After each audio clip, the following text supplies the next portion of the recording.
Moi j'ai 41 ans et mon fils en a 12 et demi. Et en 2003, il avait donc 17 mois. Et il m'a toujours connu malade, quoi. Je sais pas, le fait qu'elle ait mal, ben, d'un côté, c'est comme si je ressentais en fait.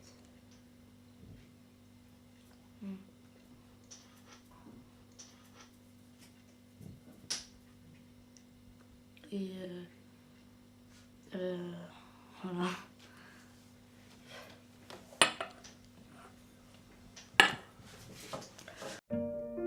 Je n'ai plus de rapport intime avec des hommes, donc plus d'amour, donc. Mais j'ai un grand amour à moi, c'est mon fils. Donc la relation est très fusionnelle entre nous deux. Je vais dire, c'est mon petit homme. C'est lui qui me remplit de belles paroles, tu es belle maman. Pas plus tard que cet été, il m'a dit, mais maman, on dirait même pas que tu es malade. J'ai dit, ben, c'est ça le but, mon fils. C'est d'avoir cette force au fond de moi, avec toi, avec ton aide. J'arrive à paraître une femme.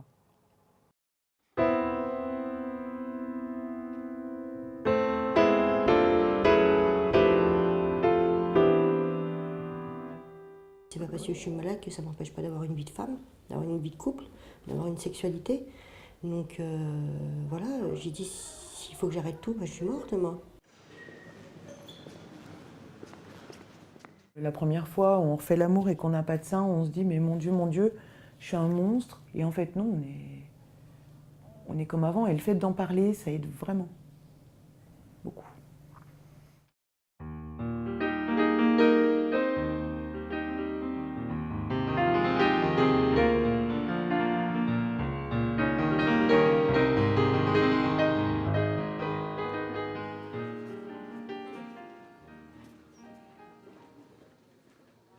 Je me suis dit, est-ce qu'au quotidien, on aborde ce problème? Pas du tout.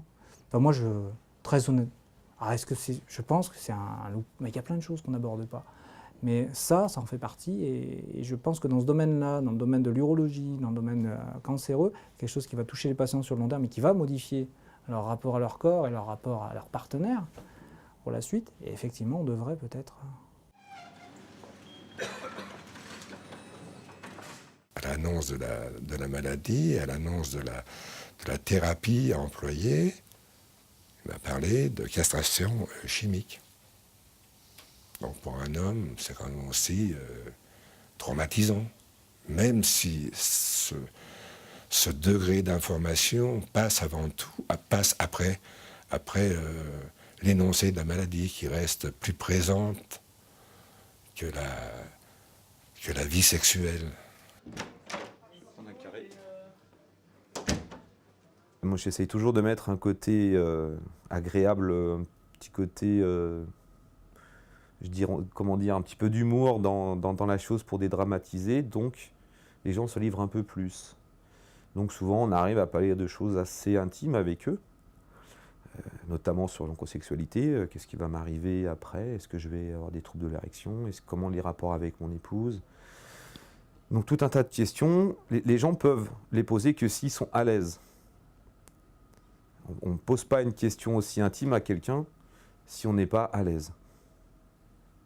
Ça, c'est la première des choses. Et c'est à nous de rendre les gens à l'aise.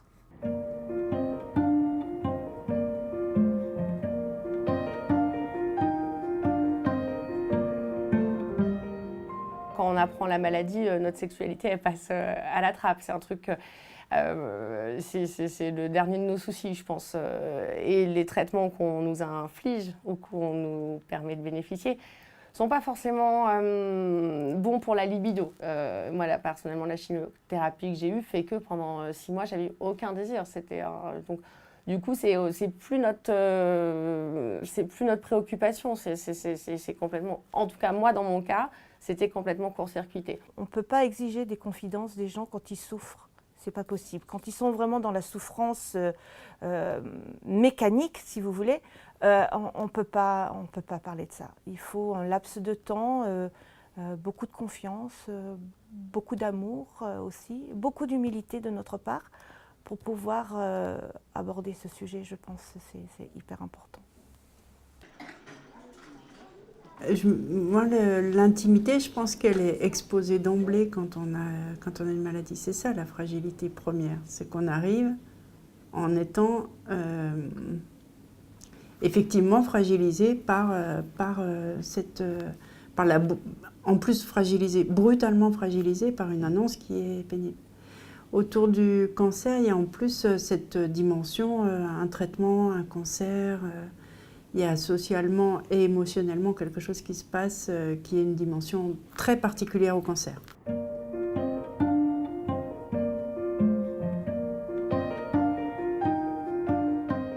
On peut très facilement se retrouver renfermé dans sa propre solitude. Moi j'ai eu la chance, ce n'était pas le cas, mais je sais à quel point ça peut être difficile en tout cas pour certains, et c'est pour ça que je pense qu'il ne faut pas hésiter à en parler autour de soi. La moindre petite aide peut vraiment nous aider à avancer et à combattre ça. Le chirurgien est repassé un petit peu plus tard et dans mon état vaseux, mi-conscient, mi encore en sommeil, me dit j'ai une mauvaise nouvelle, un ganglion est affecté, il va falloir recommencer. Et là,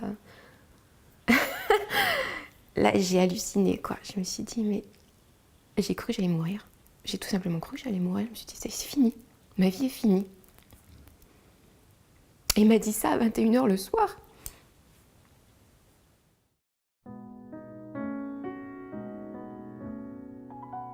Quand on annonce le diagnostic, il y a quand même un phénomène de sidération du patient et qu'il est quand même pas très à l'écoute de ce qu'on peut dire, ou en tout cas qu'il va avoir du mal à retenir les éléments qu'on lui donne. J'étais dans une salle d'attente où il y avait des femmes enceintes, puisqu'il était gynécologue, obstétricien.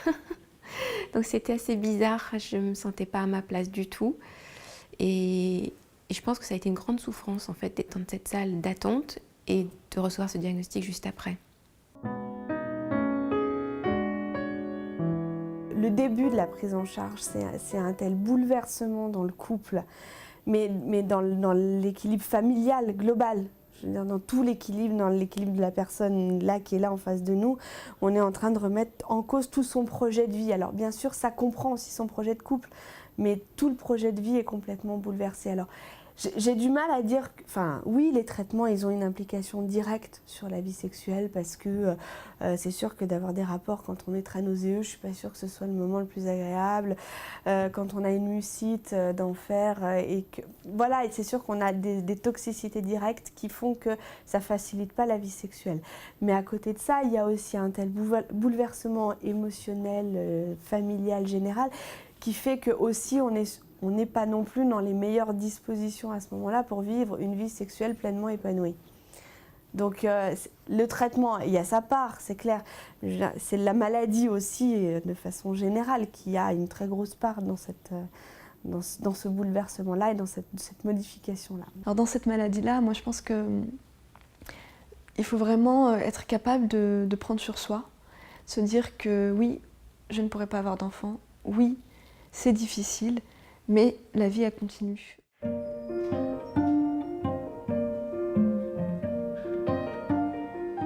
Le cancer, c'est la mort, donc une image très négative où on meurt, tandis que la sexualité, c'est la vie, faire des enfants, la vie de couple, le relationnel, l'ouverture à l'extérieur. Donc on a vraiment deux choses complètement antinomiques. Et c'est vrai que parler de cancer et de sexualité, quand on a commencé à parler il y a une dizaine d'années, les gens trouvaient ça un petit peu étonnant, surprenant. D'autant plus qu'il y a tout deux mondes séparés, qui est le monde de la cancérologie et le monde de la sexologie. Donc et ça, c'est un des problèmes de la médecine actuellement, où elle est vraiment par créneau, par chacun. On fait de la cancéro, on fait de la cardio, on fait de l'uro, et les transversalités, finalement, sont mal connues. D'où une prise en charge globale et une réflexion globale qui n'est pas forcément bonne. Ça doit être un tabou. Souvenez-vous, on était bonnes sœurs. Moi, on a quand même l'idée, moi je suis rentrée à l'école infirmière en 95, L'idée, c'était quand même une vocation.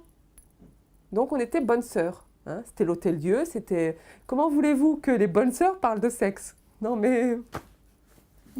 c'est pas possible. Il va super bien, d'ailleurs. Elle a vu Hélène en consulte. Les soignants n'en parlent pas. Il a fallu que je pose les questions au docteur. Et bon, ils ne savent pas trop comment y répondre. C'est... Voilà, Et puis nous, on se sent gêné de poser les questions aussi. Donc on se dit... on pense à ça et puis on ne devrait pas, mais en fait si. Moi j'y pense. On axe, nous, les choses lorsqu'on démarre un traitement uniquement sur la fertilité. La question, elle est posée dans ce sens-là et on prend des précautions quand on peut, hein, notamment la cryopréservation. Après, c'est vrai, le problème érectile ou le problème de la libido n'est quasiment jamais abordé. Voilà. Les seules fois où moi j'ai eu à prendre en charge, et Pierre il sait, puisque je lui en ai envoyé quand même quelques-uns, c'est lorsque je vois le couple en consultation après les traitements, ou parfois pendant, et je vous dis, c'est souvent l'épouse qui vient, qui lève le tabou et en parle spontanément, et ça permet effectivement de dégager des consultations. Et c'est à ce moment-là que je me dis, mais pourquoi je n'y ai pas pensé? Pourquoi je n'en ai pas parlé aux patients? Alors lui, il est resté un peu dans le non-dit, et moi non plus, je n'ai pas été à la pêche. Donc c'est moi qui suis fautive, en fait. Et comme je vous disais tout à l'heure, je pense qu'effectivement, que la santé sexuelle est hyper importante pour que le patient puisse continuer à vivre, se sentir homme ou se sentir femme, et de combattre la maladie. C'est une évidence. Après, c'est plutôt mon physique normal. Je suis bien comme ça, hein. Moi je suis bien content d'avoir perdu le kilogramme, mais mon physique normalement est avec un peu plus d'un bon point, quoi. Je me pose la question de ça, je me plais aussi bien comme ça, mais bon après... C'est vrai que dans des moments où on est moins bien, quand vous avez la conjointe à côté ou un proche, ça aide beaucoup, on a besoin. Bon, des fois, il faut passer. Donc, je pense effectivement que le fait d'être en harmonie avec sa compagne, avec ses proches, avec ses enfants, va dans le sens de la guérison ou dans la rémission de la maladie. Mais voilà, ça, c'est vrai que c'est bien, le bonheur d'être chez soi, d'être en harmonie avec sa compagne. La dimension sexuelle est différente pour chaque couple. Mais je crois qu'il faut éviter le discours moralisateur ou, au contraire, d'éviter la demande du patient, avec le classique « à votre âge, avec ce que vous avez eu comme traitement, il faut en prendre votre parti ». Voilà. Et médecin généraliste, nous avons une place privilégiée, bien sûr, pour en parler, mais je vais dire que ça ne repose pas que sur nous. Tous les acteurs du système de soins, tous les gens qui ont à prendre en charge les patients cancéreux, peuvent aborder aussi le problème de la sexualité. Parce que la relation entre le médecin généraliste et son patient, le patient est tel que le patient peut préférer quelquefois un autre interlocuteur pour parler de ce problème de sexualité. Donc la place du médecin généraliste est majeure, mais il n'est pas le seul acteur à pouvoir parler sexualité pour le patient cancéreux. Il faut vraiment être bien dans son corps de métier, dans sa technique pour pouvoir ensuite... Moi, c'est peut-être bête ce que je dis, mais je pense que c'est important d'être au clair avec sa technique pour pouvoir appréhender tout ce côté relationnel, tout ce côté intime, tout ce côté... voilà. Et je pense que les patients aussi, ils voient très bien qui ils ont en face d'eux. S'ils ont quelqu'un qui est un peu fragile, qui n'est pas toujours très à l'aise, qui a toujours des doutes, ben, ils n'iront pas la mettre en difficulté sur la sexualité, quoi. Ils iront plus vers des personnes qui... soit les hommes, hein, donc on sait qu'on a la chance en tout cas d'avoir plusieurs hommes, aussi bien infirmiers qu'aides-soignants, et je pense que c'est une très grande richesse, aussi bien pour l'équipe et la dynamique de l'équipe que pour les patients. en urologie, cancéro bien sûr, puisque du coup pour la sexualité. Voilà, et du coup ils iront plus vers les hommes, et puis certaines, donc ce que j'ai, certaines infirmières qui ont déjà un petit peu plus de bouteilles et qui ont une liberté de parole. Voilà. Après, ça ne veut pas dire que les infirmières qui ont de la bouteille aient une facilité. Bon, voilà, c'est vraiment lié à l'individu et à l'infirmière qu'ils ont en face d'eux, quoi.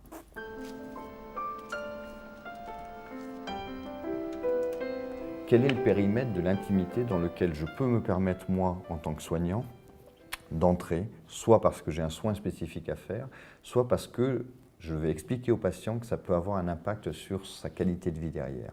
Et on est de nouveau dans le cure et dans le care. C'est-à-dire qu'il y a des soins spécifiques qui vont faire qu'assez naturellement, le soignant va pouvoir expliquer au patient pourquoi il fait ce geste intime auprès du patient, et il va être vécu comme normal. Et il y a d'autres actes qui relèvent moins de l'acte technique, mais de l'interrogation, de la communication avec le patient. Demander au partenaire d'une patiente cancéreuse « Et vous, comment ça va ?» y compris sur votre vie sexuelle, parce que beaucoup d'autres hommes ont des problématiques là-dessus. Est-ce que vous avez pu en parler? C'est ne pas rentrer dans l'intimité de façon intrusive. C'est aider à la qualité de vie derrière et s'assurer que la réinsertion sexuelle derrière puisse se faire. Donc dans la communication qu'il peut y avoir entre le soignant et les patients, on permet aussi une communication entre les patients eux-mêmes et entre partenaires qui est rompue par la maladie.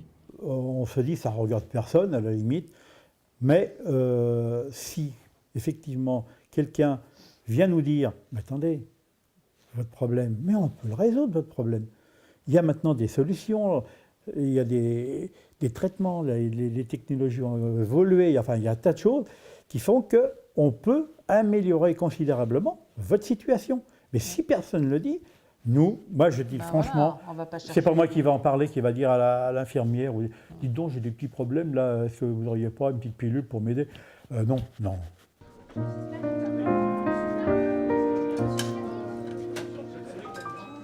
À partir du moment où la sexualité, ça va impliquer quelqu'un d'autre, à partir du moment où on va commencer à parler de ça, on se dit j'implique peut-être quelqu'un d'autre aussi, et des fois on se dit je vais peut-être me mêler de choses qui ne me regardent pas, je vais tomber sur des pratiques peut-être qui ne me regardent pas.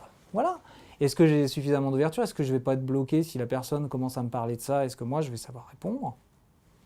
Je serais bien incapable, puisque finalement la formation est assez réduite là-dessus. On a une formation. Alors moi j'ai 42 ans. Avec ma sexualité, voilà, j'ai fait un chemin, elle n'est pas finie heureusement, mais voilà, elle a fait un chemin. Mais quand on a 20 ans, qu'on est dans un service, 22 ans, que vous voyez des choses, je pense à des collègues voilà, qui arrivent aussi, c'est pas facile. On arrive tous avec notre bagage. Et quand j'ai une jeune femme de 20 ans qui a eu une intervention parfois bénigne ou une autre intervention, est-ce que mon discours va être entendu? Ils en parlent très peu. Alors, est-ce que c'est parce que les infirmières leur offrent pas l'opportunité? Par manque de temps, parce que c'est aussi une équipe très jeune, et du coup, ça les renvoie peut-être à leur grand-père. Comment parler de sexualité avec son grand-père? Moi, à l'image de son grand-père? J'en sais rien.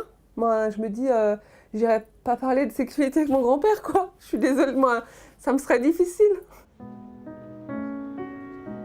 Pour avoir une place confortable pour aborder la sexualité, il faut rester dans le domaine du soin. Voilà, ça c'est la première chose. Quand on est dans le domaine du soin, ça se passe bien. La demande des patients est importante, très importante. En gros, je crois que c'est 3/4 des patients qui ont une dysfonction sexuelle à la fin de leur traitement. 2 ans après, c'est 65%, ou quelque chose comme ça. La santé sexuelle, c'est l'OMS qui le dit, est un des critères de la santé sexuelle globale. C'est un critère modifiable. C'est-à-dire que si on améliore la santé sexuelle, on améliore la santé globale. Donc on est dans un rôle de soignant. Voilà. Après, il faut se former pour être à l'aise. Se former pour avoir un cadre nosologique, pour avoir des techniques de base de communication et pour avoir un petit peu réfléchi à ce que ça impacte sur soi de parler sexualité avec les patients. Voilà. Mais encore une fois, n'hésitez pas de parler sexualité avec les patients. Ils vous en seront reconnaissants.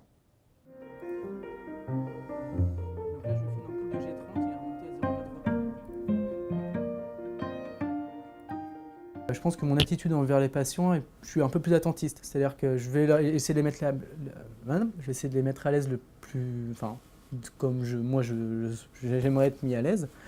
Et après, si eux ils prennent la perche, je suis complètement ouvert à discuter de tout ce qui est sexualité, rapport, ce qui est possible avec eux. L'intérêt, c'est de pouvoir aborder cette question sans que ce soit le patient qui doive se mettre à nu, en fait. Parce que ça nous pose aucun problème de demander à un patient « Est-ce que vous avez uriné? Est-ce que vous êtes allé à la selle? Est-ce que vous avez mal ?» alors que c'est des choses qui sont intimes. Voilà. On demande à des gens « Est-ce que vous êtes allé à la selle ?» Ça peut être... Bon, ça fait appel à des choses un petit peu tabous. Pourquoi on ne poserait pas la question « Avez-vous une vie sexuelle? Avez-vous des questions sur quand je peux reprendre un rapport sexuel en rentrant chez moi? Que vont être les conséquences de mon opération à ce sujet? Pourquoi on n'arrive pas à les poser ces questions alors qu'on pose des tas de questions intimes, mais qui sont rentrées dans le moule parce que c'est dans le dogme soignant? Vraiment, je veux dire, c'est assez incroyable de voir que finalement le fait d'avoir le soutien du partenaire peut avoir entraîné le même bénéfice qu'une chimiothérapie. Avoir une partenaire, ça coûte tout de même moins cher qu'une chimiothérapie. Donc tout de même, il faut qu'on commence à voir avec un autre regard un petit peu tout ce qu'on appelle les soins de support.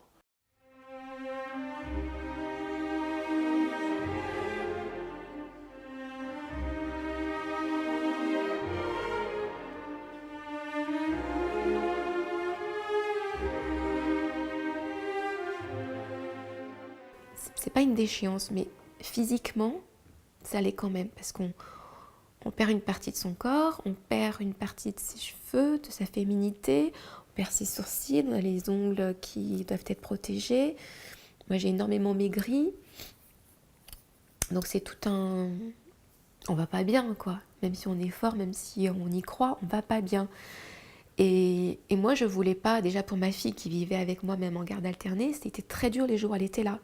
Parce que je faisais attention de bien avoir mon chapeau, qu'il n'y ait rien qui dépasse, qu'elle ne s'aperçoive pas que ma maman n'a plus de cheveux. Donc, et je voulais pas me réveiller à côté de Gabriel le matin avec mon chapeau, quoi. C'était trop. Et j'étais contente qu'on n'habite pas ensemble à ce moment-là, parce que ça aurait été trop dur pour moi d'imposer ça à mes proches. Donc on se voyait. De temps en temps, le week-end, on allait faire une marche, mais c'était des moments choisis. Et c'était bien pour le début. Je pense que j'avais besoin que j'avais tellement perdu physiquement, de me dire, est-ce que je plais toujours? Qu'est-ce qu'il voit en fait aujourd'hui? Il voit quoi? Une fille qui est toute blanche, qui a maigri, qui n'a plus de cheveux? Ou il me voit toujours moi en tant que personne?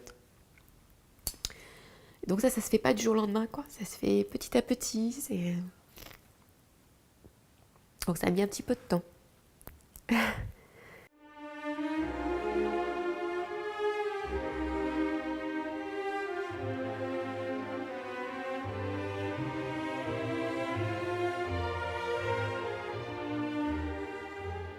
C'est vrai que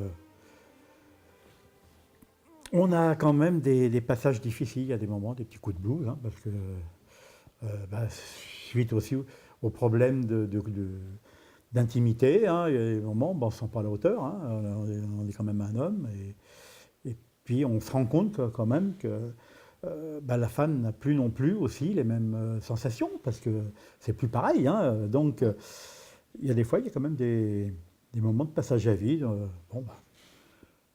Comme on se tient bien les coudes, serre bien les coudes, oui, non, mais c'est vrai, hein, on se remonte le moral mutuellement, elle me dit, bon, attends. C'est pas que passager. Voilà, bon, et puis voilà. Mais bon, c'est vrai que c'est pas toujours marrant. Hein. Non, ça n'a pas toujours été facile. J'étais donc jeune chef de clinique à l'époque, et je me souviens d'un couple qui devait avoir... Pour moi, ils étaient très vieux, donc ils devaient avoir 73, 74 ans. Ce monsieur avait été opéré d'un cancer de vessie.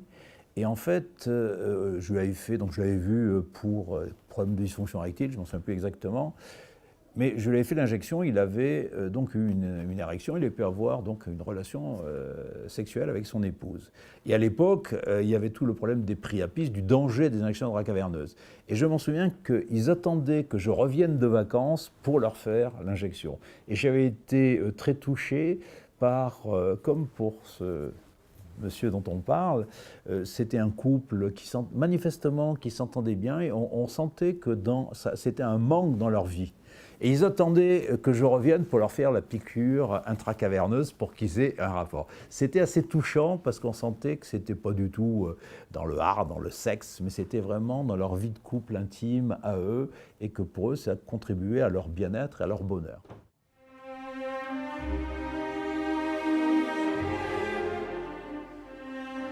Moi, je pensais que ma vie de femme après mon opération était terminée. Et en fait, non. Parce qu'il y a des hommes qui sont capables de regarder une femme même sans un sein, enfin avec un seul sein. Et il est très protecteur, mais il est aussi...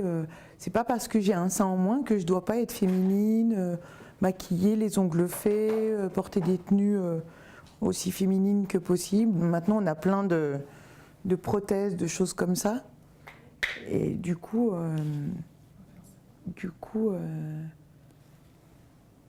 on a les moyens de rester une femme, même si on n'a plus le même corps, je pense. Donc voilà.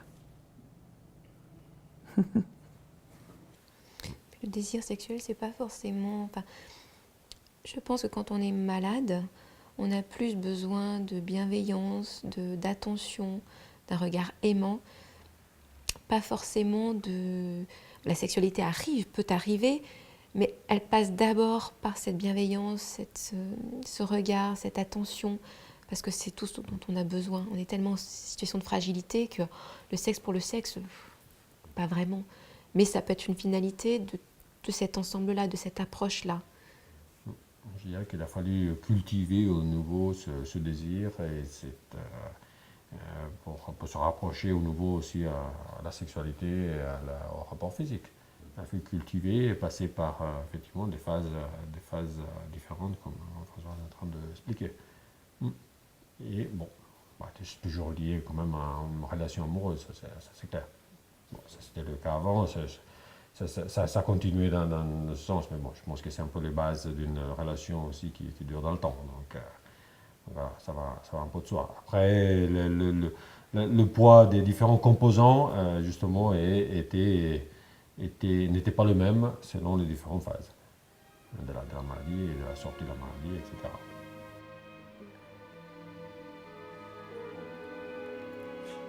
Belle réussite. Zadig, ma victoire sur la vie, c'est... Et en même temps, il est la preuve que je ne me suis pas trompée. J'ai bien fait d'y croire parce que parfois je me sentais un peu seule à croire que c'était possible.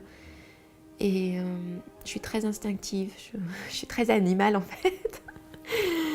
Et j'ai fait confiance à mon instinct animal et j'ai eu raison. Et Zadig, c'est chaque minute qui est extraordinaire pour moi avec lui. Je peux rester avec lui, à le regarder et d'être émerveillée. Enfin, c'est quelque chose que je ne connaissais pas. Pour moi, c'est nouveau, c'est être dans l'instant. C'est maintenant. Et ici, c'est pas demain, c'est maintenant. Et qu'est-ce que mon petit bout fait? Et il commence à se lever, et il commence à attraper quelque chose, et il a dit « ma ». Enfin, tout est magique.